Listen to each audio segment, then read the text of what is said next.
Hi, everyone. While we're waiting for people to join us, please introduce yourself in the chat box. Give us your name, if you want to give us your organization, maybe your country.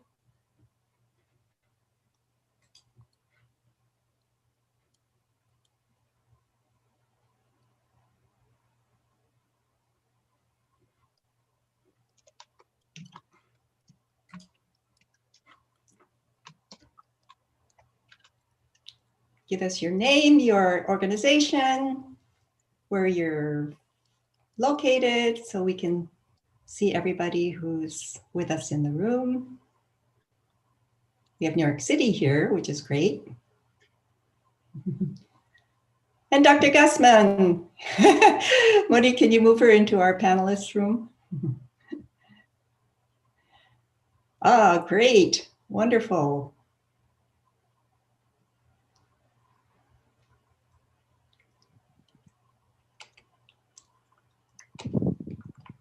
We have Paris, France.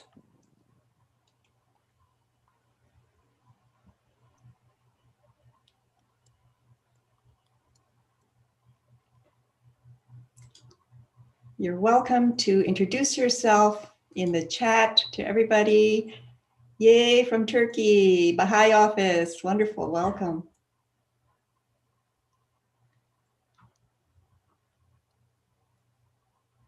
We're going to give people a few more minutes to join us here.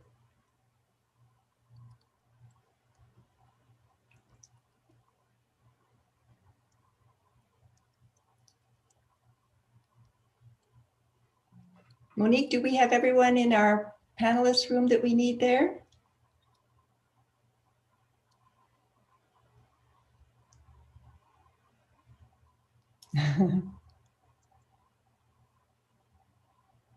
We have the Coalition for CEDAW here. Thank you.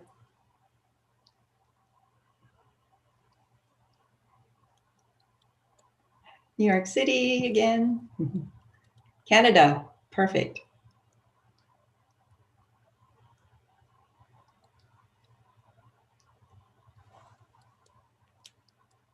Vienna, welcome to Vienna.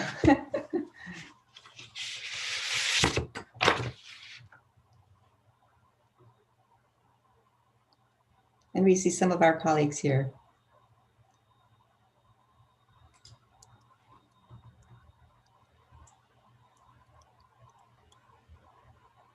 One more minute, and then we are going to start our great program.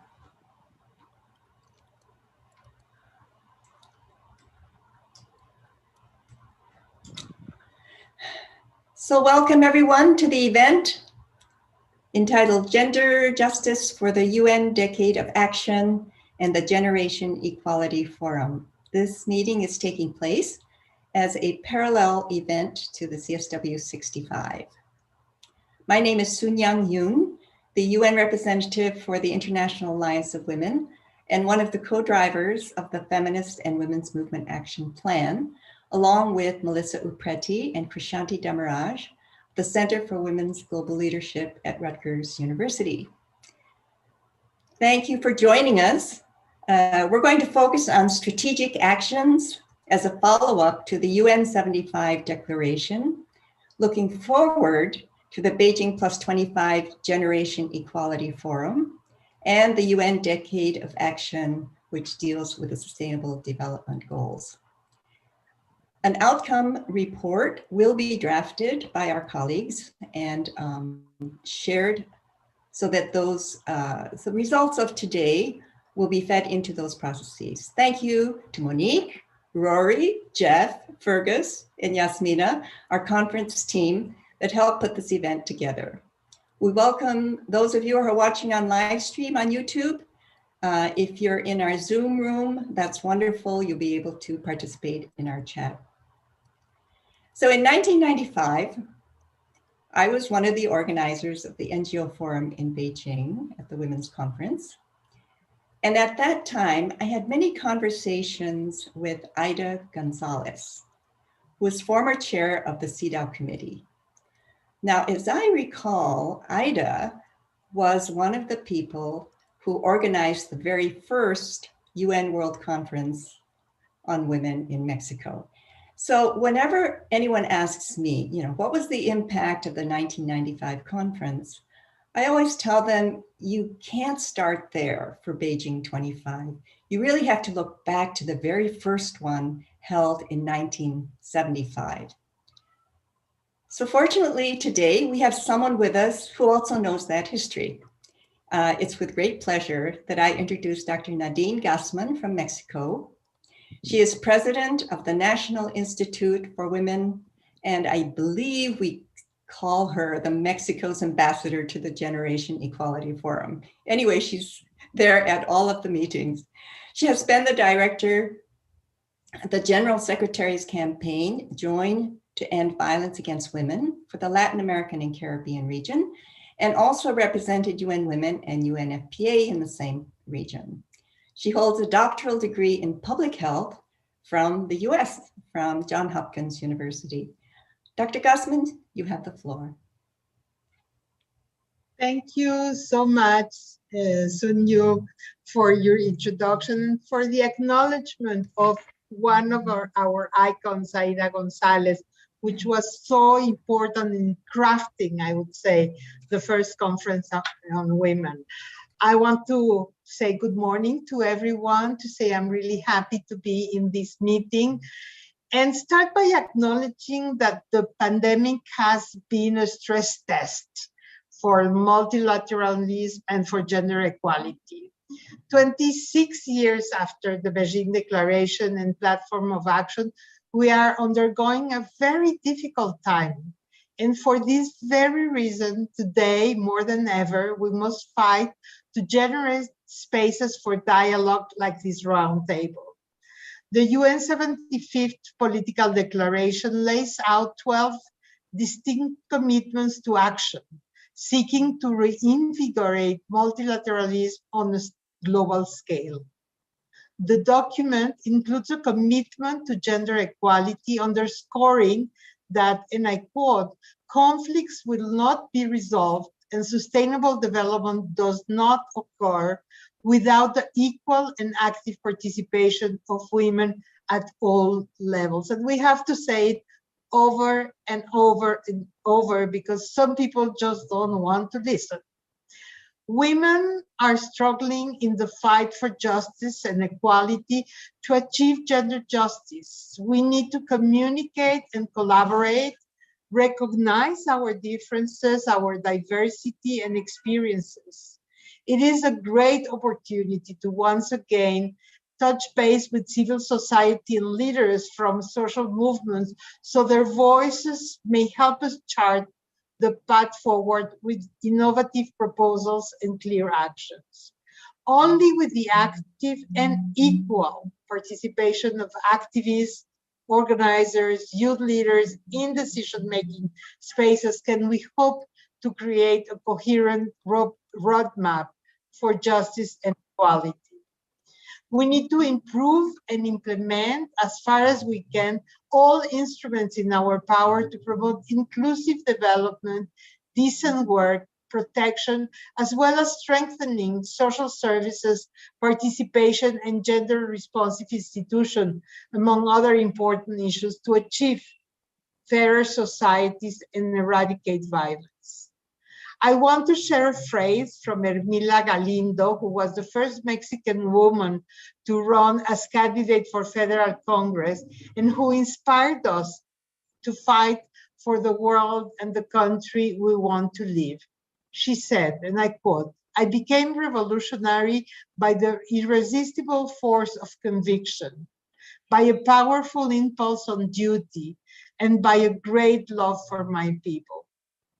During this session and in the days leading up to the Generation Equality Forum, an event jointly organized by UN Women, the government of Mexico and France, with civil society and youth, we celebrate that we're still standing, showing that we can and we want to raise our voices.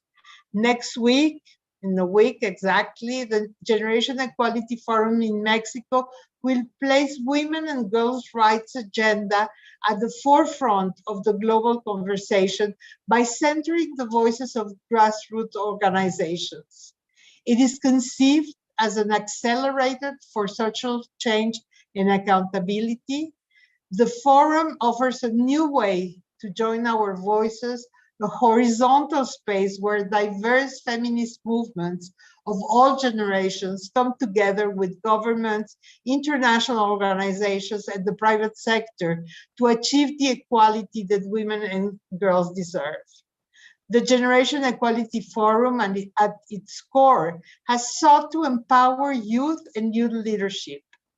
In a groundbreaking experiment in co-creation, we have attempted to listen to the contribution of young women and men who are part of the Generation Equality Youth Task Force, as well as the constituencies they represent, to have their voices reflected in decision-making groups, as well as content-building spaces for the forum in Mexico. The exchanges around the forum and all the efforts surrounding the preparation have been edifying and constructive. The spirit of co-creation has found itself at the center of the forum, but now it's time for action. We need to move from theory to practice. We applaud the effort of the Coalition for the UN We Need, as well as the Feminist and Women Movement Action Plan, and welcome everybody to this roundtable. We need to believe in our words and in our actions, but we also need to believe in this dialogue because they themselves are the revolution. Thank you for all your hard work and your support to see you, and we hope to see you very soon in Mexico. Thank you very much. Dr. Gassman, can I ask you to add one thing? Can you tell everyone what the dates of the forum are? And I can put in the chat later the registration. Is it open to everyone? It is open to everybody. You are most welcome. The forum will be from March 29 to March 31st in Mexico, and then 2 months later, June 29, it will go to Paris. We would like you to put the registration, and we welcome everybody. And I also want to say we're making a big effort to have a program that follows the sun. So people both in the Western and Eastern Hemisphere can participate at hours that are decent hours. So please join us from around the world. Please be part of this conversation, and let's go and have actions because it's an action-oriented program. Thank you. And just to reiterate, this is a virtual conference. So don't show up in Mexico because she may not even be there. So wonderful. It's open. And in a few minutes, I will put the registration for that in the chat. Now let me introduce our co-moderator, Dan Perel. Dan is the UN representative of the Baha'i International Community's UN office. Dan is a lawyer who has worked in Indonesia, Marshall Islands, Chile on human rights and humanitarian affairs. Dan, you have the floor. Thank you so much, Sun Young. And I don't think I've been called a lawyer in many, many years, but I appreciate the backhanded compliment. I did attend law school, but that's about as far as I can say I'm a lawyer. So good day to everyone, and thank you so much for joining us. A special thanks, of course, to Sun Young and the Feminist and Women's Movement Action Plan, as well as the Coalition for the United Nations We Need, United Nations We Want, sorry, for the opportunity to spend some time together today. I'd also like to add my gratitude to Sun Young's for those excellent framing remarks from Dr. Gassman. And we wish you and the Generation Equality Forum team in Mexico a wonderful event. And I'd like to just highlight the spirit of co-creation you've described. It's a really wonderful example of the kind of leadership that humanity needs, one that channels rather than dictates, and one that empowers rather than dominates. And I also thought that that quote you shared was phenomenal, and hopefully this irresistible force of conviction, of duty and love can really drive these efforts forward. And I would like to emphasize this dimension of love, because I think it's something that's perhaps unmentioned, but it really is representative of what we need to channel at this moment when there is so much suffering ongoing around the world.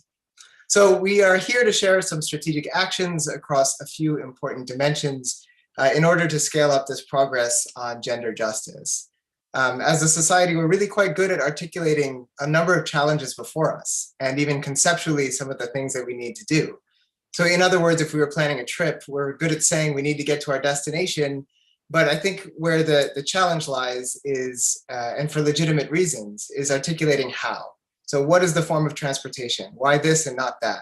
What are the merits of different approaches, and how may they need to be changed depending on various circumstances? So in that sense, we're hopeful that what will be offered at this session are approaches and recommendations that can really serve to catalyze a process of learning by doing. And there's an increasing consensus around the world, at least about the direction of the trip we need to take. We now need to begin to take those iterative steps towards bringing that destination into reality.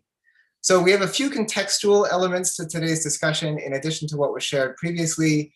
First, we'll be looking through the lens of the 75th anniversary of the United Nations. So there have been a number of achievements in the UN's history and still quite a long way to go. And it may be helpful just to frame our conversation in that context a little bit. Our speakers will be focusing on economic justice, climate action, and peace and security. But we also recognize that these are sort of artificial pillars, that each one really reinforces or unfortunately can cause setbacks to the others. So if there's advancement in climate, but there's a problem with peace and security, then actually the net gain is really quite limited as they are mutually reinforcing. And so all of our speakers who know this very well are artificially placed into these three pillars. So they're most welcome to comment on the others as well. And then in terms of process, I'm hopeful that the chat box and the Q&A, if we have one, we do not, it appears. So the chat box, I'm hopeful, will be very active. We've all learned at this point that really this is a value add. We can all sort of speak concurrently in these online conversations.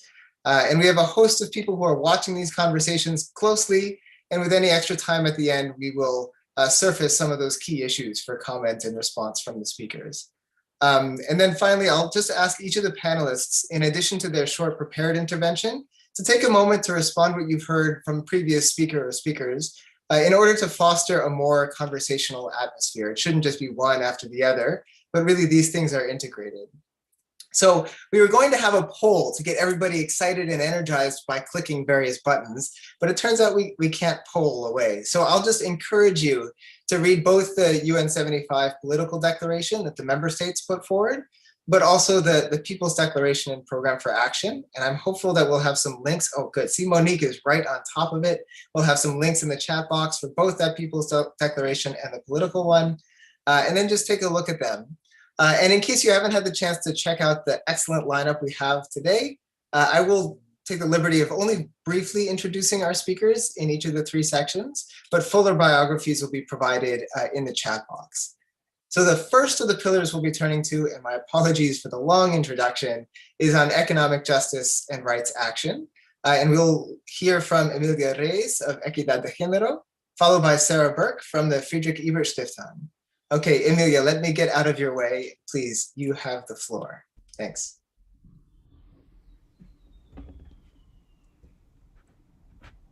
Hello, everybody, and thank you so much for this invitation. I'm super happy to join you all because it's a meeting with friends and colleagues in the same struggle. Nadine, hola, ¿cómo estás? Mucho gusto. I know that the Mexican government has been having a quite tough time in organizing these in times of pandemic, so I just wanted to acknowledge that it's been a great leadership and trying to find all of the opportunities for the feminist movement to go towards the Mexican Forum and then beyond. So thank you so much for your leadership, Nadine. And thank you so much for the organizers as well. I think I'll go straight to the topic because I know we have an amazing lineup, and I'll be very happy as well to learn from my other colleagues. I just wanted to start by saying that in the context of the UN 75 anniversary, of course, we're thinking on on making an assessment of the multilateral crisis that we see on the one hand, and on the other as well, the weakening of the UN itself. We've seen how there has been a strengthening of nationalism in all around the world, and therefore the efforts of the UN to galvanize some collective action has not led to concrete initiatives that are at the level of success that we would like them to have. So that is extremely worrisome just in it by itself. So the strengthening of the UN is one of the main elements I think that we need to be mindful from here onwards. The second element, of course, on our end in Equidad de Género, but as well as in the Women's Working Group on Financing for Development, we've been pointing out as well that given that the UN is under-resourced, underfunded, this means that there has been a corporate capture of the UN in which there is a programmatic plan as well based on bringing more private funding rather than strengthening the public field. And that is also a concern of us because we don't think that the solution is necessarily to turn to private sector, but really to strengthen the power of the UN in being the most universal and democratic space that there is at this time in the world, and we need to strengthen it in that spirit. So with having said that, of course, the world is facing many challenges and we need to come back to them with a global vision. So so far the challenges faced by women have been addressed as if they were micro or local or even mezzo, at the national level and at the institutional level. I think we've been very good at analyzing those linkages between the micro and the mezzo and how the local realities are being impacted as well by the action of states and institutions. But really what the feminist movement has been doing lately is, and lately I say in decades, but it's a growing knowledge, right? In highlighting how macro issues are also at the core of the demands of the women's movement, starting with, of course, the unpaid domestic and care work agenda, which is pointing out how women are actually subsidizing the entire economy. And we have these very striking figures that just last year the multi-billionaires raised $10.2 trillion just as revenue in profiting in the context of the pandemic. And as opposed to that, Oxfam has an estimation of how much value is women generating in these unpaid conditions, and it's 10.8 trillions. So we see a correlation very clearly between what has been exploited and drained out of women's efforts and what has been also exploited from the point of view of the capitalistic and neoliberal system that is predating and exacerbating the extraction of goods, of data, of the value of our work, etc. So this point of entry, that it's of course linked to the notion that women and feminists have been saying that the private is political. But also, to a larger extent, we are thinking that the Beijing Platform for Action has a section in which it is addressing in a coherent manner how environment, peace and security, the macro dimension, the real lives on the ground of women are related. And we have seen, I think, in the past years that this had been placed in silos without any connection whatsoever. So now I think it is one of our greatest challenges to look for those linkages towards the future. I mean, some members of the Economic Justice and Rights Action Coalition have been working in a close manner with our colleagues from Feminist Action for Climate Justice. I see my dear and admired colleague Bridget Burns is here. So we are trying to make some connections between these issues, and we also want to mainstream some of the points of entry that are also crucial for the entire action coalitions. For instance, what would be the role of the private sector in the implementation of the agenda and the blueprints that are coming out of these efforts? So we think, for instance, that the private sector is not solely an actor that is going to be interacting with us in the Economic Justice and Rights Action Coalition, but we know there is an open and wide invitation for them to jump on board on all of these agendas. We know that the private resources is 300% more than the public funding. So of course there is a need to think about how to bring in or how to regulate and tie in the negative impacts of the private sector in human rights, in gender equality, in the environmental dimension, etc. So what we are doing is trying to think in a broader lens, how are all of these elements going to be cross-cutting to all of our actions, and at the same time to recognize that there are realities at the local, at the meso, and at the macro level, so that there is a play not only within specific issues, but also at different levels.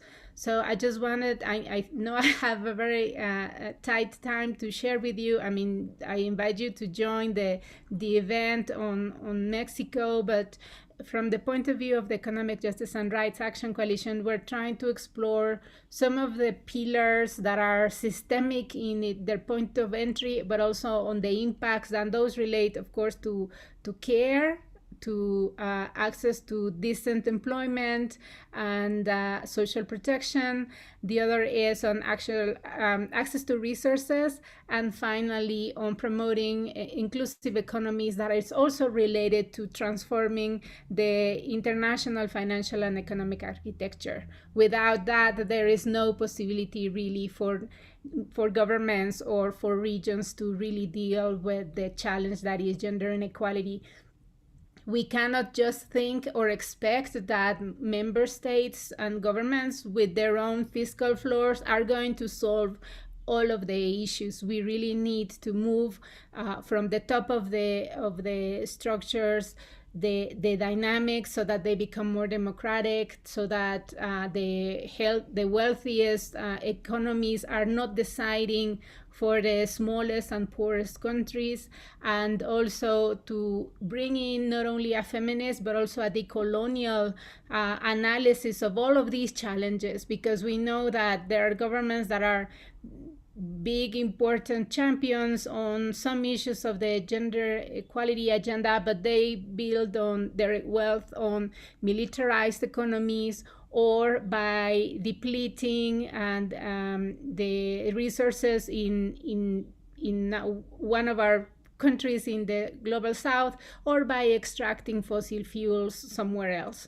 So we think that there is an overall connection, and we're trying to tackle those not only by our internal agenda within the Economic Justice and Rights Action Coalition, but as I said, initially there is this already an established effort. We called it Nexus, with the Feminist Action for Climate Justice, to start bringing in the cross-cutting points of entry, and we look forward to sharing those with you. I think my time is up, so I'm gonna stop here, and happy to hear the inputs of all of my colleagues. Thank you. Hi, this is Sarah Burke. Dan Perel asked me to just jump in. So thanks, Emilia, for your amazing perspective on the challenges that women are facing. And to Sunyoung and Dan, and to the Feminist and Women's Movement Action Plan and the Coalition for the UN We Need for their kind invitation to address this roundtable on actions the UN can take to scale up progress on gender justice, especially in terms of economic justice and rights. And thanks as well to Nadine Gassman for her historic view of the process. In my work at FES, I'm often looking at the policies of the international financial institutions and the politics behind international finance for ways to make development work better for both low-income countries and middle-income countries, those caught in debt distress and unable to provide social protection or drive their own development because an unfair international tax system prevents adequate domestic resource mobilization. The need for dramatic actions in these areas, of course, has only intensified because of COVID. But for a moment, I'd like to take a step back from the financial institutions and look at what people are saying in the streets. Some of you may be aware of a study led by Isabel Ortiz, director of the Global Social Justice Program at the Initiative for Policy Dialogue, back in 2013 on world protests between 2006 and 2013. The original team, of which I'm a member, has updated the research to 2020 and will be coming out with a book fairly soon. So this study looks at the demands and grievances of different protest movements. When we wrote the first paper in 2013, following a huge upsurge of anti-authoritarian protests for human and economic rights in the wake of revolutions in Egypt and Tunisia, also the social protests throughout Europe that they inspired, and the Occupy Wall Street and Occupy Hong Kong movements. The main demand in all these protests, which changed the debate about globalization and who gets to make decisions about people's economic lives, was for real democracy. So that was 2013. Now, 8 and more years on, financial reform to address inequalities has been stymied by financial lobbyists and other forms of political capture.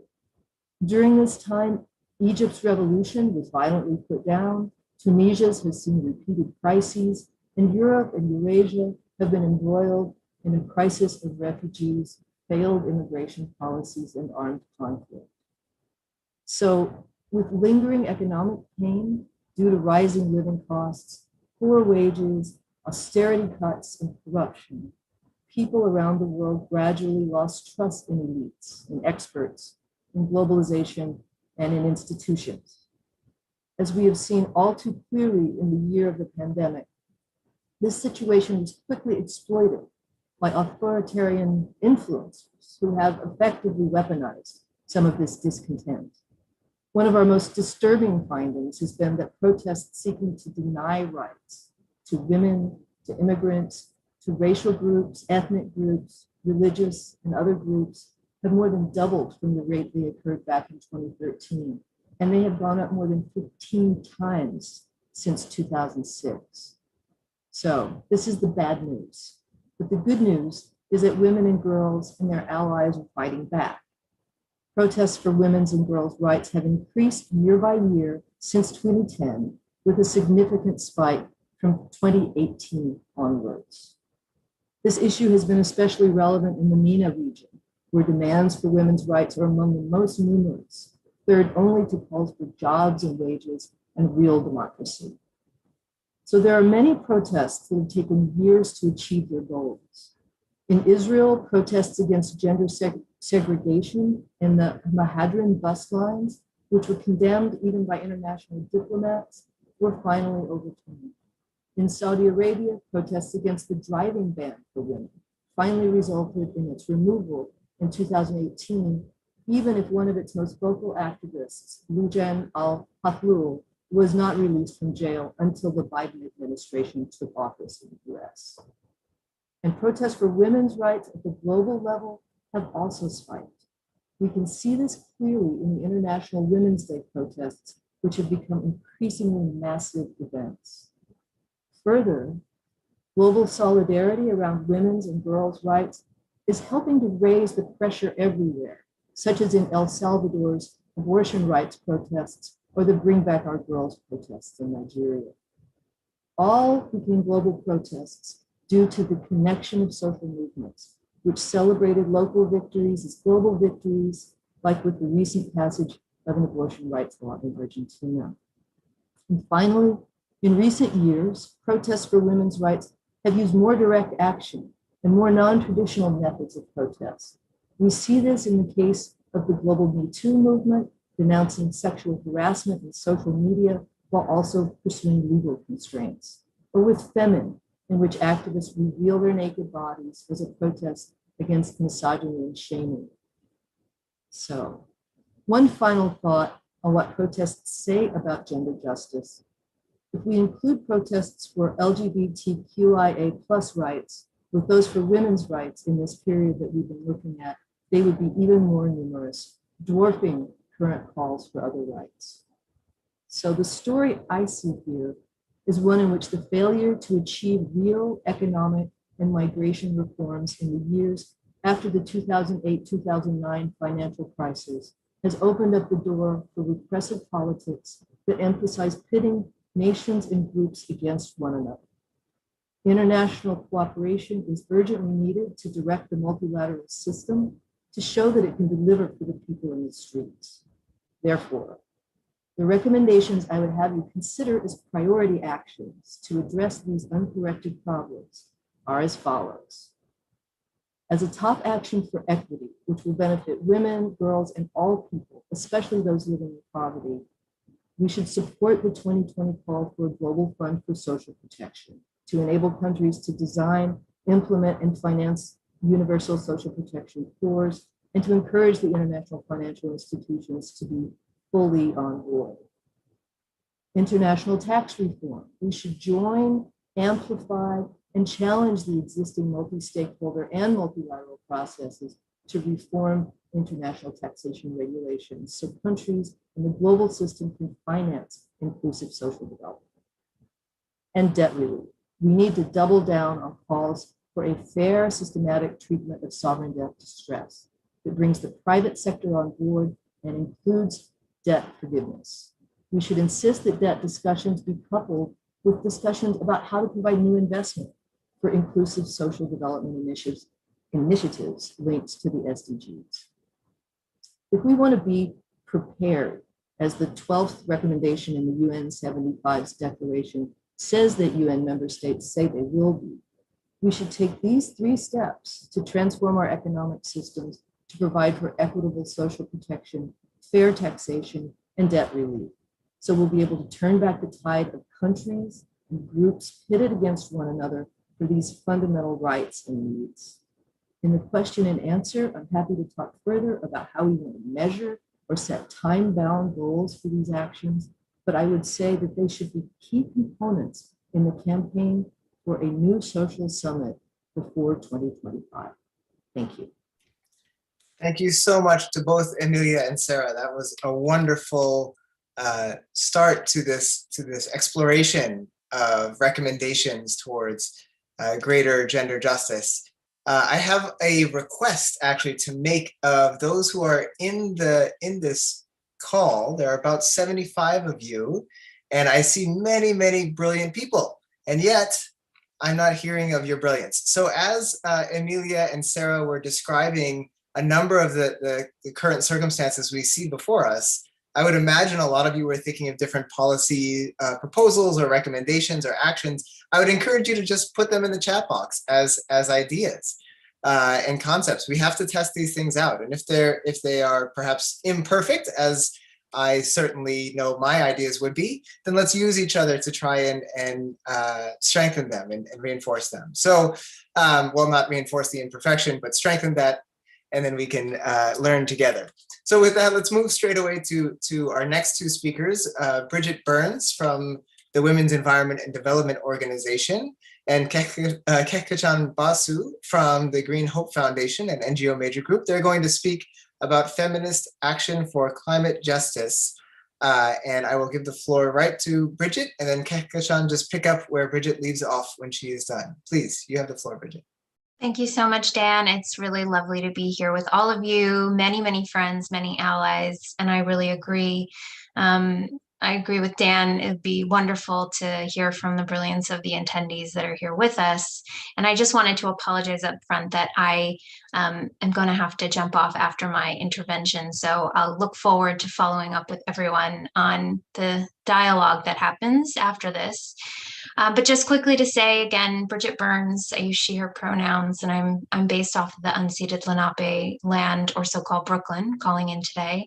I'm the director of the Women's Environment and Development Organization, and I am a huge lover of history, and I feel incredibly privileged to be at an organization that was also part of the Beijing Platform for Action work and working with civil society and women's organizations at that time to bring a real sense of interconnection and interlinkages between all of the different key issues that were facing gender equality and women's rights at that time and now at this time, particularly working hard to ensure that environment was centered in the outcomes of the Beijing Platform for Action.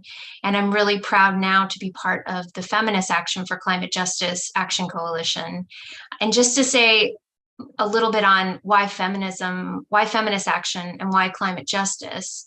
So I think quite simply, we pushed for feminist action for climate justice because we're really talking about systemic change that's needed. And when we talk about what systems change looks like, we know it requires delivering on climate justice, recognizing not only the injustice and the causes of climate change, but the real injustice and inequalities in who is facing the impacts of climate change. And I've said this quote many times over the last week or so when talking about this action coalition, but Bella said at one time, Bella Abzug, who is the co-founder of We Do, that women do not simply want to be mainstreamed into a polluted stream. We want to change the stream, make it clean and green and safe for all, every gender, race, creed, sexual orientation, age, and ability. And I think for me, that's a really important quote that sums up the spirit of our action coalition in the type of system change that we're calling for. And we have set ourselves, we're working through the blueprint right now, but we've set ourselves a vision. And I have to just reiterate what Amelia said and what other colleagues have said on this call. The real indistinguishable nature of the 6 action coalitions and how they really reinforce and must work together. And as Amelia said, we've worked quite closely with the Action Coalition on Economic Justice because part of a push for a more inclusive, regenerative, circular, care-based economy is really shifting our economic system. And we want that to be deeply reflected in our action coalition, and that requires issues around trade justice, tax justice, debt sovereignty, all of which are critical to having the fiscal space in countries, across communities, to be able to invest in gender just climate solutions, essentially. So we'd like to see as an action coalition that over the next 5 years, we're able through this blueprint to initiate a just transition to that inclusive and regenerative green economy that recognizes the interconnectedness of climate change with issues of gender justice and protects and amplifies the voices of grassroots and indigenous communities, including frontline defenders, many of whom are put in enormous peril in the fight that they take to preserve our lands and our communities, and across social and political arenas. We think that looks like a huge increase in women and girls in their full diversity to be able to equitably and meaningfully participate in decision-making processes at all levels. Feels like we've been pushing for that for many, many years. And I think that what we want to see is a real shift, a sea change in not only the type of leadership that we have across all of these issues, but really in feminist leadership and feminist governance. We want to also see financing institutions and the donor community reframing issues such as risk, which is long-standing in terms of the international instruments that we participate in, where a project that is aimed at promoting livelihoods is seen as a greater risk than one that's retrofitting a dam, for example. This is really old world, antiquated thinking that needs to be shifted in order to be able to create the kind of society and shift finances towards the kinds of solutions that we know women and girls, particularly Indigenous and grassroots women and girls, are leading around the world. We want to hold both financing institutions as well as the private sector accountable to shifting capital in a way that supports resilient societies and transformative investments in gender just climate-based, gender just solutions and ecosystem-based approaches. And we want to see the full diversity of leadership in accessing climate finance, technologies, and knowledge, access and control over natural resources, for the management and protection of land, including through securing land rights and ownership.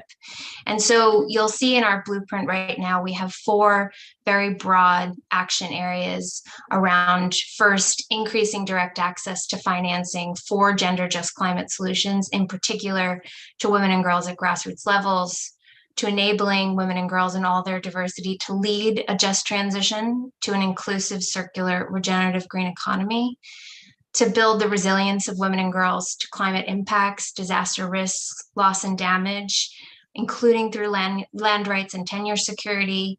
And then finally, one thing that we've highlighted is critical and that we think is important for our work over these next 5 years and advocacy is to increase the collection and the use of gender and of data at the gender and environment nexus, so that we can really see the measure progress in a way that is supporting impact, as opposed to progress that is perhaps just ticking the box. So with that, I'm going to pass over to Kekishan to walk through what some of these actions look like and some of the work that you're doing as well. Thank you so much, Bridget, and hello, everyone. Once again, I'm Kekisha. Good afternoon from Toronto, Canada. And as all of my panelists have mentioned, gender justice is deeply intertwined in human rights and the decade of action, because without it, we cannot achieve Agenda 2030 nor any other form of development. The needs and aspirations of 1/2 of humanity cannot continue to be ignored and trampled, and they must be given the due focus and attention that even today is starkly lacking, the severity of which once again comes to the fore, as my fellow panelists stated, in times of conflict, strife, and stress, as we've witnessed in these last 12 months, with women and girls suffering the most from the impacts of the pandemic. And our inequity is spread across multiple dimensions. It's now proven beyond a doubt that gender justice is deeply linked to climate justice. As Bridget just mentioned, it's not only the direct impact of climate change-induced disasters or conflict over land-based rights. Women and girls continue to face marginalization with regard to all remedial measures of climate education, access to funding, and in-kind resources in climate vulnerable areas. And the situation on the ground is far worse than what little makes it in the mainstream media reporting. Now, as someone who works at the grassroots in 25 countries, most of which are either LDCs or deeply conservative and vulnerable regions, I have seen this firsthand, the plight of women and girls in affected areas, from the Sundarbans that was torn apart by Cyclone Isla and most recently Cyclone Amphan, to the Amazon rainforest. And I continue to be inspired by their strength, given that the burden of rebuilding their communities after these disasters also falls on them, as they manage the community's nexus of food, water, and shelter. During the pandemic, my team at Green Hope Foundation and I have been working in Bangladesh's COVID-affected communities that also got ravaged by monsoon flooding. And we're implementing scalable, local, circular bioeconomies through skills training and livestock distribution. We're enabling the women to become entrepreneurs, thereby ensuring a climate-smart, women-led regenerative solution that uplifts their society. In speaking today as the regional organizing partner for North America and on behalf of the NGO Major Group, I can state, based on my experiences of working at a grassroots level for the last decade, that the burden of rebuilding better and ensuring equitable access on the ground is driven by NGOs and other civil society actors. And it's their diverse and tireless work on the ground to ensure the functioning of society from the bottom up that in most cases is the only healing balm available to the affected populace. And while policymakers debate, the conversions of their policies to reality is carried forward by the NGOs who risk at times their lives for the cause of humanity, And even amongst these crusaders, those who face the most risk, as Bridget also mentioned, are, of course, women and girls. And this inequality continues to be perpetuated by the lack of gender data, as these data gaps both reflect and maintain gender inequality. And while they persist, they slow action and make the intersectional gender inequality and its human impacts harder to see and harder to address. All of this adds up to the fact that gender justice is intrinsically linked to human rights, with multidimensional components intertwined through climate impacts, biodiversity loss, migration, and therefore at the core of every SDG. Now, at the NGO Major Group, we recognize these challenges and have long called for the need for transformative change that puts the unique needs of women and girls at the forefront of the global agenda to challenge the hegemonic ways of addressing climate justice.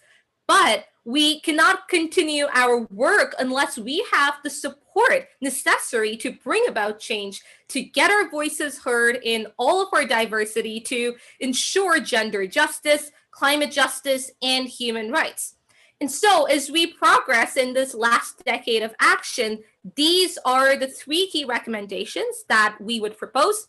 So number 1, guarantee civic space.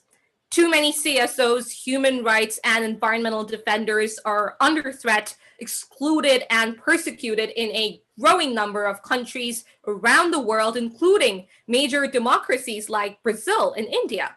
The core rights to freedom of assembly, association, and expression must be guaranteed. And using state power to silence us must be unequivocally condemned by the UN, and it must use all its influence to impose measures and sanctions on erring states to prevent it from proliferating. And the UN can also lead the way by opening up space in its own processes, as we are currently calling for with the government of Denmark as part of the Unmute Civil Society initiative that demands actions on bridging the digital divide, ensuring meaningful engagement in key steps at the UN, and a call for a special envoy for civil society engagement across all UN processes. The second point, provide clearer and time-bound funding for the frontline. The discussions on the recovery process have unanimously highlighted a clear need for equitable financing.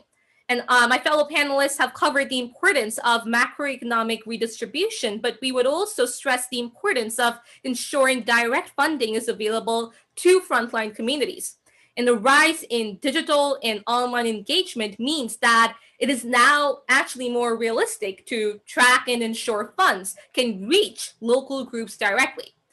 As part of our digital strategy, we are collaboratively developing an online platform called Zovu that will enable local stories to be shared directly. And this is being developed together with key community groups for launch in September. And the third and final recommendation, decarbonize and protect our world. The process of rebuilding better cannot repeat the mistakes of the past. It must accelerate the change to a more just, inclusive, and sustainable world that we've all been working towards over recent years.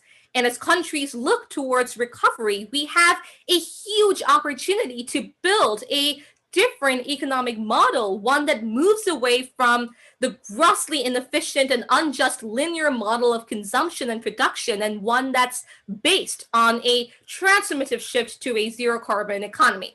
And any economic stimulus packages agreed upon by the G7, G20, or IMF must be based on a fundamental realignment of our industries and economies away from fossil fuels and towards a renewable and regenerative future.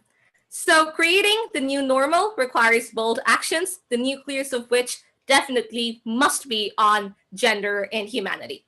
Thank you very much. Thank you so much to both Bridget and Kehkashan for those remarks. They're very, very helpful. And we can clearly see this interconnectedness of all the different dimensions of gender equality and climate change and macroeconomic issues. It's really helpful to have this exploration, as well as a number of these recommendations, which I hope we can further unpack. And thank you also to the participants who are putting more and more into the chat box. I see suggestions around taxes and budgets and civil society participation. Hopefully there will be more that will be generated as Alan and Mavic are able to foster more creative thinking. So we will turn now to them. Mavic Cabrera Baeza is from the Global Network of Women Peace Builders, and Alan Ware is from Parliamentarians for Nuclear Non-Proliferation and Disarmament, and they'll be focusing on gender-based violence and peace and security, which are not going to be fully addressed in a few minutes, but I'm sure we'll get a lovely taste. So Mavic, you have the floor. Thank you so much, Dan, for that introduction. Good morning, good afternoon, and good evening. Thanks to the Feminist and Women's Movement Action Plan, the Coalition for the UN We Need, and all of the organizers of this very important and timely discussion. My name is Mavic Cabrera Baeza. I am the founder and chief executive officer of the Global Network of Women Peace Builders and a board member of the Generation Equality Compact on Women, Peace and Security and Humanitarian Action. I just need to give a very brief introduction of the compact. In the beginning, or up to the middle of the discussions on the Generation Equality Forum, the Women, Peace and Security and Youth Peace and Security agendas and gender-responsive humanitarian response were not included as one of the action coalitions, even though women and youth peace builders and humanitarian actors were actively involved in all of the discussions on the Generation Equality Forum.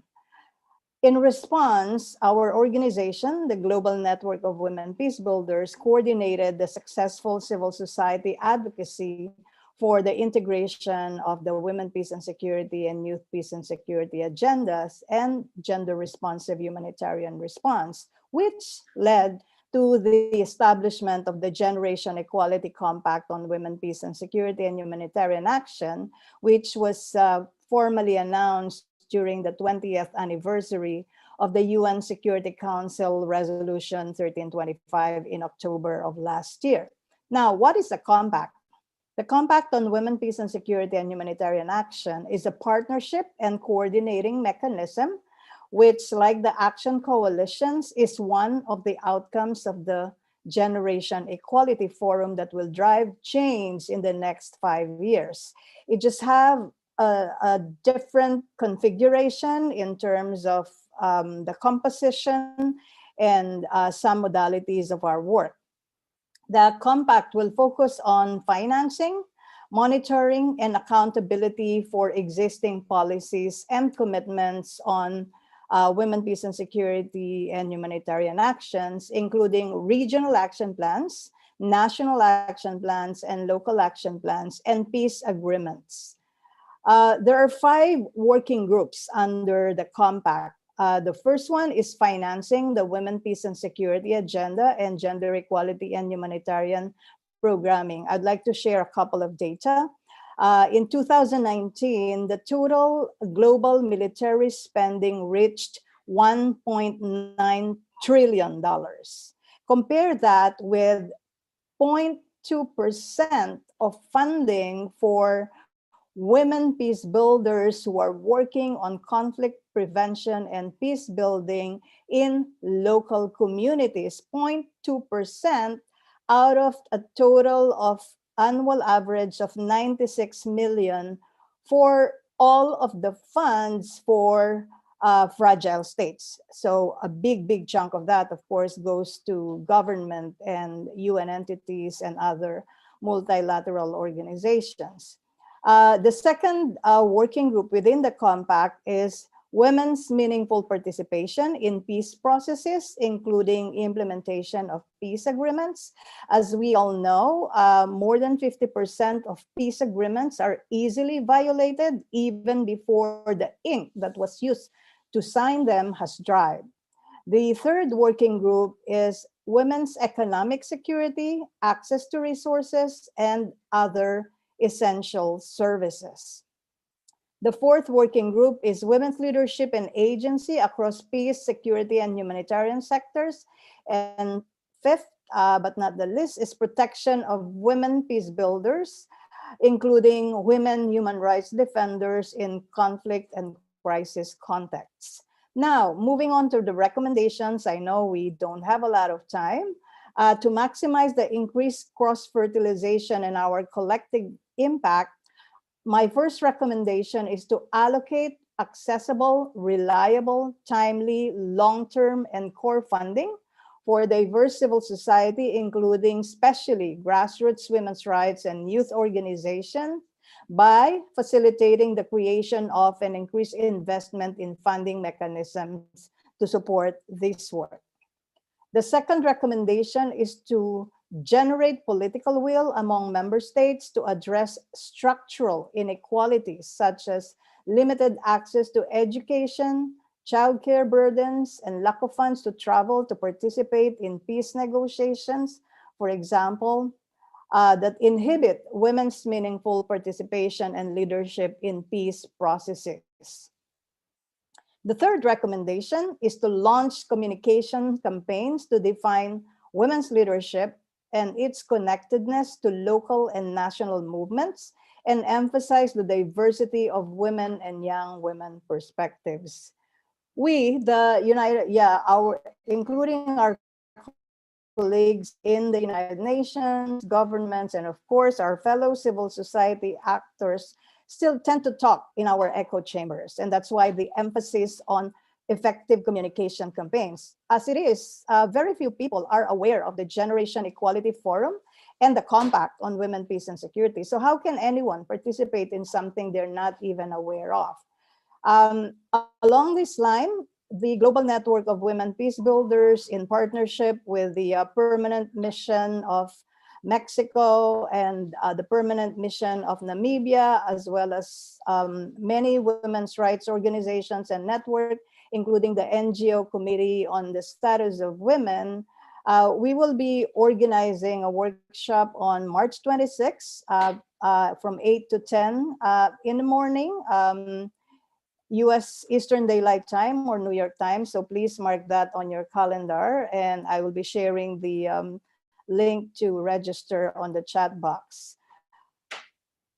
The workshop will include discussions with the civil society leads in the different action coalitions, because this is an effort in ensuring our intersectional, integrative, and inclusive work.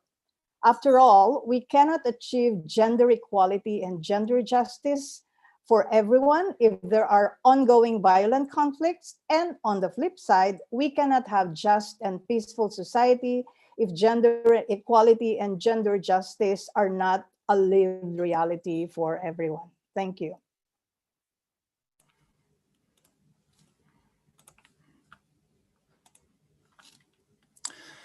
So hello everybody, my name's Alan Ware and I'm with Parliamentarians for Nuclear Non-Proliferation and the World Future Council, and I'm going to be looking at gender, peace and disarmament from inclusion and protection of rights through political transformation. I'm going to be drawing from, firstly, let me say how informative and inspiring the other speakers have been, and it's been a great privilege to be invited to this session and to learn so much from others, and this will inspire us to be more engaged with others as well. I'm going to be drawing in my presentation from both the UN75 Declaration and UN Security Council Resolution 1325 on women, peace and security, and focusing particularly on a couple of areas. From the UN75 Declaration, looking at the key points that armed conflict must be resolved through peaceful means, that the diplomatic toolbox of the UN must be used to prevent, or better used, to prevent and resolve conflicts on land, at sea, in space and in cyberspace. Arms control and non-proliferation disarmament agreements must be upheld and implemented, and equal participation of women is required for sustainable solutions to conflicts and implementation of disarmed agreements. And from UN Security Council Resolution 1325, focusing on the three key aspects: participation of women, attention to the impact of armed conflict on women and girls, and the inclusion of gender perspectives and approaches. I'm going to concentrate primarily on the third one because that's the one that's probably least understood. So abroad, the PND, our network of parliamentarians, has launched a revamped gender, peace and security program, and we're focusing on 3 key aspects of the gender approach: the inclusion of different sexes in program activities, the impact of armed conflict on women and girls, and here's the one which I'm going to spend a little bit more time on: the incorporation of different gender approaches to security in social and political systems.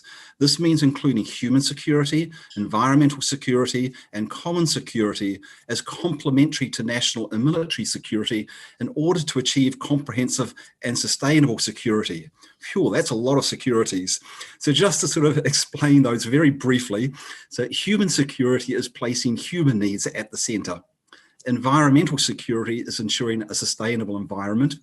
Common security is framing security approaches so there's security for all entities, particularly countries, through conflict resolution and the law. So it's using an us and them approach rather than an us versus them approach. National security is security of the state and territory. Military security is security through the threat or use of force. And comprehensive security includes consideration of the whole range of security needs, and the sustainable security is security solution time. So here we're looking at the gender, the engagement of gender in those different security aspects. And as I mentioned, a gender approach is basically inclusive of those. I'm going to pick 2 key goals from the UN75 Declaration. That's the abolition of war and the elimination of nuclear weapons. We've added time-bound objectives to achieve these by 2045, the 100th anniversary of the UN, and focus on gender, peace and security relations to those goals. So I'll just give a few examples just to illustrate approaches, focusing on the 3 different aspects: inclusion of women, impact on women, and political transformation. I'll look at the Bougainville peace crisis, Bougainville peace process, World Future Council highlighting of effective policies, engaging women legislators and gender frameworks through legislative processes, and then highlighting the role of the UN through Unfold Zero. These are just illustrative examples, and then I'll finish with 3 recommendations. So the Bougainville peace process, this is a clear example of the importance of engaging women in peace negotiations and peace processes at all levels. This was a 10-year civil war. It was stimulated by an environmental conflict, a mine which was leaking poisons into the waterways, and the lack of attention to the environmental issues that were raised led to the civil war. Many failed peace attempts trying to just negotiate with the combatants from both sides. Success was achieved once women were brought into the peace negotiations. And then the interesting thing is the peacekeeping force, which was implementing the peace agreement, was an unarmed one. So it provided a different application of military force. Rather than using the force of weapons, it used the force of culture. The soldiers went in with guitars and songs and Maori culture, actually, because it was the New Zealand peacekeeping force. It's a wonderful movie about the soldiers without guns where you can see the whole story. The next bit is highlighting effective policies. It's really important not just to criticize what's there or push for what we would like to be there, but also to highlight what is already in existence in terms that's incorporating some of these issues.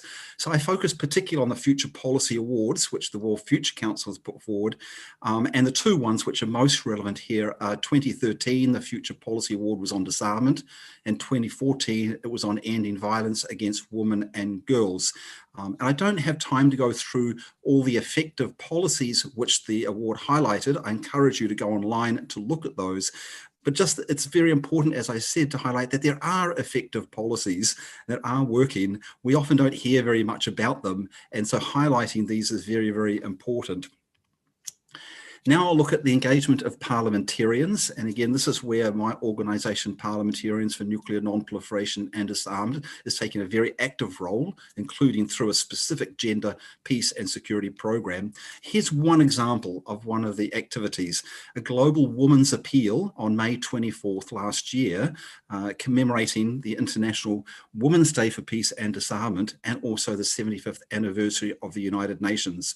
Now, it did put forward the importance of inclusion and inclusion of women, and the implementation of the UN Security Council Resolution 1325. But it also looked at the security frameworks, which I had mentioned earlier, to have a more inclusive and effective and sustainable approach to security. And some of those key points in the statement, which was signed by not only legislators, but also women religious leaders and women civil society leaders, was to cut military budgets and reallocate these to public health, peace and sustainable development, support the United Nations and its agencies to better manage global issues and advance human security, promote securing our common future, which was a disarmed agenda released by the UN Secretary General in 2018 that also made the connections between disarmament and sustainable development and human rights, including the rights of women, support the UN Secretary General's initiative for a global ceasefire, and encourage governments to better utilise the UN mechanisms for resolving conflicts and achieving security without reliance on the threat or use of force.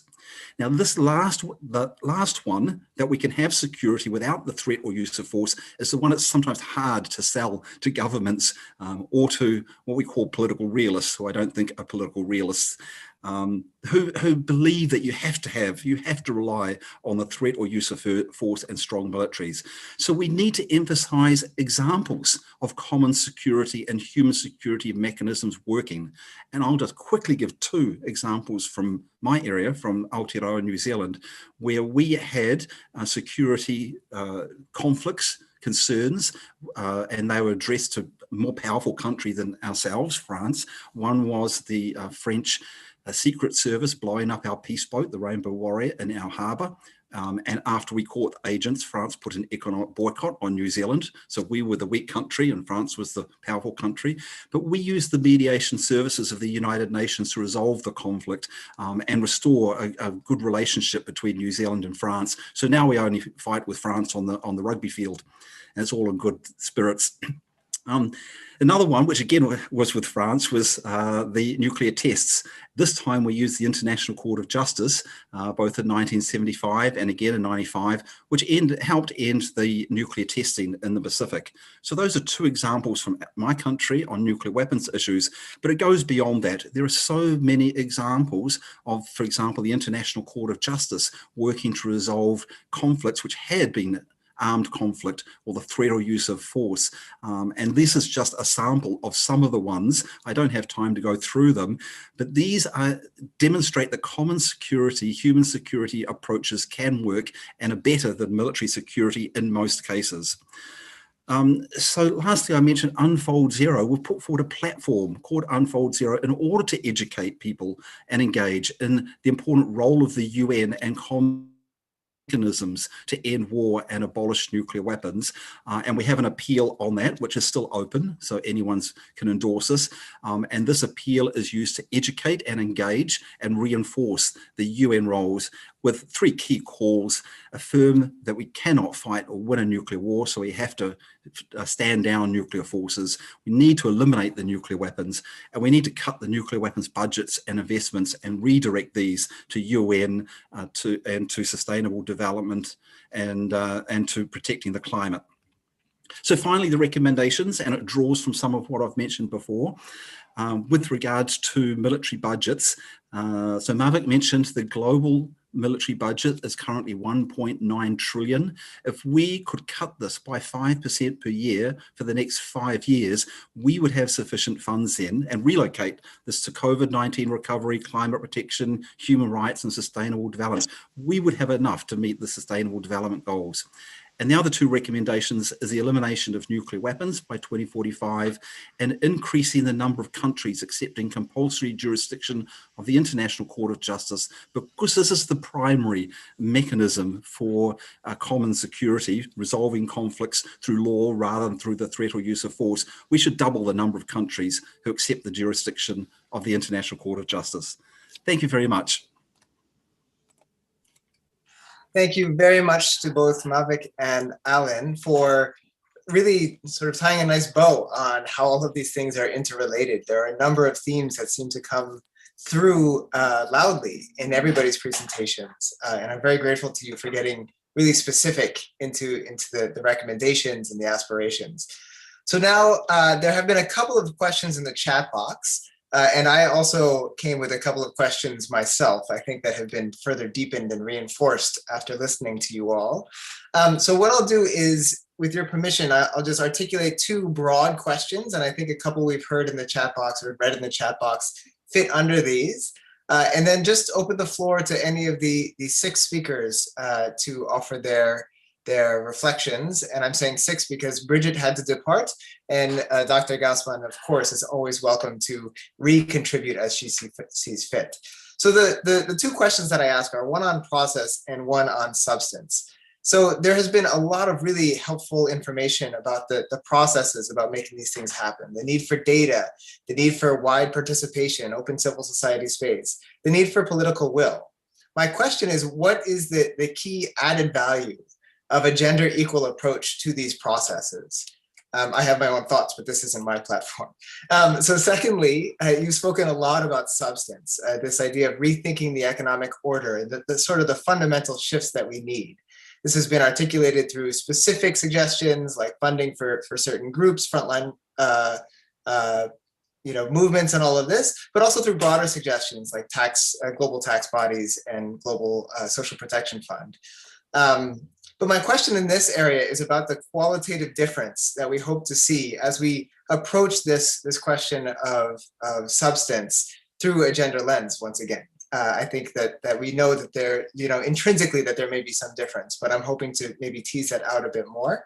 And I have sort of a sub question on this one, which is about the artificial link that has been created between having a job and having a livelihood, like the need to have produced something in the traditional sense in order to earn money, which is required to live. So I'm curious if that model is still the model that we should be living with, or if there are other models that we may wish to approach. So those are the 2 questions, one on process and one on substance, and both through the lens of gender equality. And if any of our speakers would like to jump in, you are most welcome to do so. Otherwise, I may just pick out of a hat. So I'll give you a moment to raise a hand if you'd like to jump in. Please, Emilia, go ahead. Thank you so much, and thank you for all of the panelists with very relevant presentations. I wanted to go back to some elements related to your questions, but are more reflective of the current context. So far, the UN has some spaces to discuss issues on economic justice and rights, such as the financing for development or UNCTAD process. However, many of the decisions are made in other spaces like the G7, the G20, the Paris Club, the OECD, etc. Many of the things that have been mentioned here about debt cancellation or about global tax convention, etc. And it is, I think, in this innovative space in which there is some room to try to bring in some strings from those scattered places. Of course, the FFD group and the Women's Working Group on FFD has been also calling for a Monterrey Plus conference that is a follow-up to Addis, and is a crisis conference that is, again, not only addressing the issues on financing, but really about the normative settings in which our international architecture is dealing with the pressing problems of our times. So we hope that is a thing that I invite you to stay tuned in with the FFD process. But as a whole, the point of entry of gender equality is crucial. I mean, we've seen that in the CEDAW committee, they have been willing to address some structural issues such as taxation or as illicit financial flows. And they're saying that, illicit financial flows, but also on fossil fuel extractions. And what they're saying is that all of those actions by developed countries are really depleting the capacity of countries of the global south to really spend the maximum amount of resources in ensuring women's human rights. So this is also about extraterritorial obligations and impacts. So My point being is that we've seen that there is already an experience in the world that the point of entry of gender equality and women's human rights can be a starting point for mobilizing different situations that otherwise is very hard to see in the systemic approach. So I want to also push back against some isolated measures that are only dealing with specific policies at the country level or at the regional level, because I was saying the challenge of women's human rights and gender equality is macro and therefore needs complex and sophisticated solutions, as we have heard from the panelists here. So that is one thing that to me is also relevant in order to start challenging the usual positions of member states. We've seen that there is a huge struggle within the WTO on intellectual property rights for vaccines and medical supplies, treatments, and medical technologies. And that, for the point of view of some experts in civil society, that has been called a genocide and crimes against humanity. So we will see how that discussion is followed. But within the WTO, there are legal arguments that say that these are issues that necessarily have to be addressed from the point of view of the internal language of the WTO. There are provisions that say that in exceptional situations there has to be a waiver on the intellectual property rights. And just last week the Committee on Economic, Social and Cultural Rights released a statement saying how it is really extremely important to promote the TRIPS waiver. I mean, not in these words, I'm happy to share with you the draft, the statement, but it's really a call for going beyond the political will or on the status quo, on the existing interest, and really address the fundamental issues. And I want to emphasize as well that within the Economic Justice and Rights Action Coalition, we want to reject the notion that this is a negotiation, and the same way that negotiations are happening in the UN. This is not a negotiations. We're not going to go with agreed language. We're not going to be reviewing what has been stated in this. No, we need to really have a sophisticated framing of thinking, and we really need to bring in all of the voices that are around the world, and it's gonna take us time. So I on my end, I didn't stop to present what we have done with the blueprint, because I don't think it is on our end to state the agenda. These have been starting points that we just drafted, and we look forward to hearing from the movement in the next weeks and months to see how we can make this richer, and that is part of the process. But on the other hand, we do have a vision. We are not willing to go to be subjected to the type of dynamics that happen in usual negotiations, because this is really a process that we want to take ownership as feminists.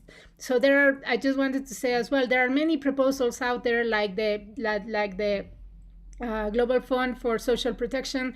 Some of our members in the Women's Working Group are proposing that. The Women's Working Group has not have a position yet, because we think that we need to first really mobilize the entire global architecture. Just adding another fund without really touching the global architecture is just adding another fund that has no real solutions, as we have seen even with the largest fund in the humanity, which is the Green Climate Fund. So this is why we really need to think big. We need to think about systemic reforms, and that is what we're trying to do from the Economic Justice and Rights. We are hearing all of the proposals, but to us this is an opportunity, and the feminist movement has all the tools to really go at the heart of the problems. Thank you. Thank you so much, Emilia. So we're going to turn very quickly, abbreviated comments if you could, to Mavic, then straight to Keke-chan, then to Alan, who wants to answer a question that came up in the chat, and then Dr. Gassman, you've raised and lowered your hand, so you can jump in, and then we'll turn straight over to Soon-Young. Actually, Sarah, I see you may wish to respond. So why don't we just go quickly with Mavic, Keke-chan, and then Alan. Very brief, thank you. Thank you so much, Dan. The dominant images of women in situations of conflict are still those of victims.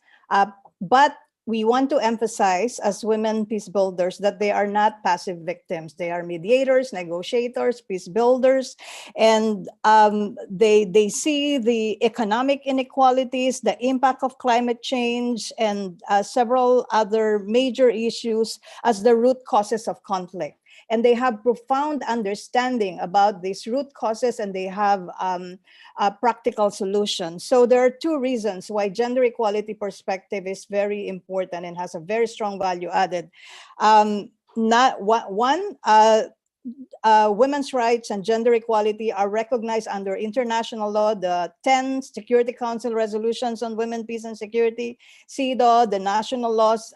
In our research, most countries have an average of 4 national laws on women's rights and gender equality, but those are still remaining only on paper. They're not recognized as there's a difference between de facto and the de jure.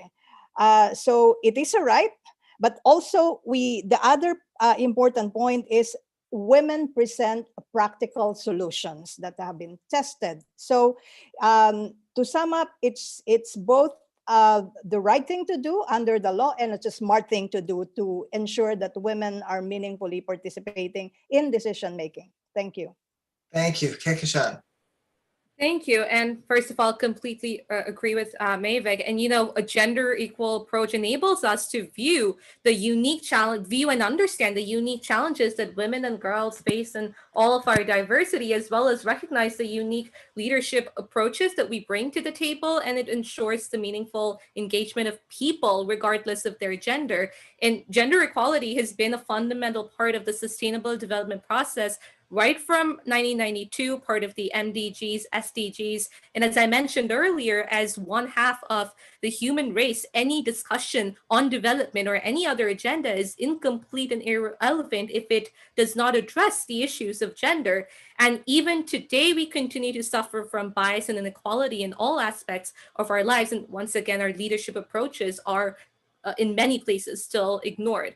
So whether it's climate change, biodiversity loss, or the COVID pandemic, the impacts on us anyway are disproportionately higher. So honestly, it should not even be a point up for a debate anymore. It's critical to address all aspects of development from the gender lens. Otherwise, it will not be sustainable at all. Thank you. Thank you. Alan. Thank you. I'm going to respond to the question from Jeffrey Huffings in the chat, which was how can we persuade members of P5 to take human security and common security more seriously? And I'll say in 2 key ways. One is to appeal to them and use the avenues and forums open to that, and 2, put pressure on them. So for example, appeal, we can use Security Council to put pressure on the P5. Any non-permanent member of the Security Council can raise a resolution, can call on implementation on, for example, UN Security Resolution 1325, or on implementation of Article 26 of the UN Charter, which Costa Rica did when they had the presidency, which is the obligation to cut the investments in the weapons in order to provide resources for economic and social development. But it's only so far you can go with the Security Council, because the P5 all have veto power and they all have vested interests in the arms race. They all have huge weapons industries. So we have to go beyond just appealing through the Security Council process and take it sort of, I guess, more out onto the streets. 3 key ways of doing that. 1, with the parliaments and legislatures. There are really committed parliamentarians in all or most of the P5 countries who want to take these issues forward, some with more capacity than the other. The UK and the US is very transparent. We've got ones already. For example, just this week, the UK launched a pretty retrogressive defence policy, which increased the role of nuclear weapons to deal with possible threats in cyberspace. Instantly, the parliamentarians started challenging the UK government on that. We have in the US also some very good legislators who are pushing for, this is the 10% caucus, a 10% reduction in the US military budget, which is the biggest in the world, in order to fund COVID protection, etc. So parliaments. Second one is through officials, government officials, and a wonderful way of doing that is through the periodic review of human rights treaties, because in that process you're actually engaging with officials of governments who generally do want to do good.